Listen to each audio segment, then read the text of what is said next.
Welcome to the course. We're so excited to be able to teach you how robots work. Before we get to building our first robot, it is important that you understand some basic concepts which will help you better understand robotics.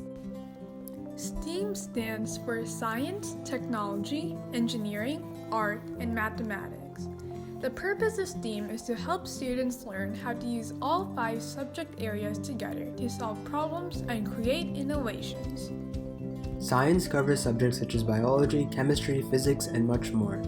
This subject is extremely important because it helps us question and understand the world through experimentation and exploration. Technology focuses more on things like programming and learning how the software component of computers work.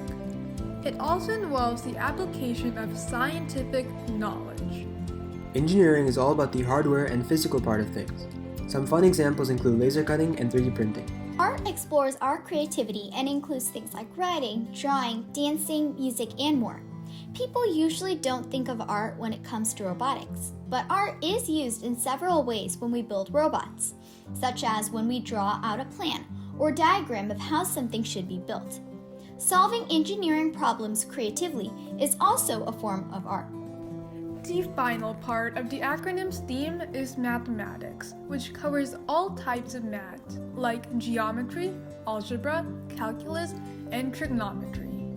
All parts of STEAM are important and are used in everyday life, whether people know it or not.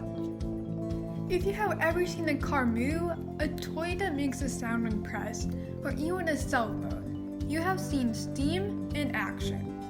These things could not work without robotics, the code that makes them run, and all 5 components of STEAM.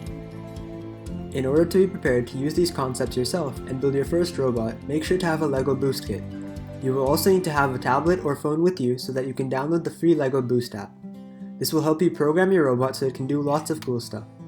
The materials can be a bit expensive, and we want to reach out to as many groups as possible globally. So we're giving out LEGO Boost kits and tablets, if needed, for free to children in communities in need of STEAM exposure, such as schools, homeless shelters, orphanages, or community libraries. We would also love to get in touch with you to do the lessons live and answer your group's questions throughout the course. If you would like a free LEGO Boost kit for your classroom or community, feel free to contact us at projectsteambot.villageofdreams@gmail.com, and we will send you further details. Now, all that's left to do is begin. We hope you love robotics and STEAM just as much as we do.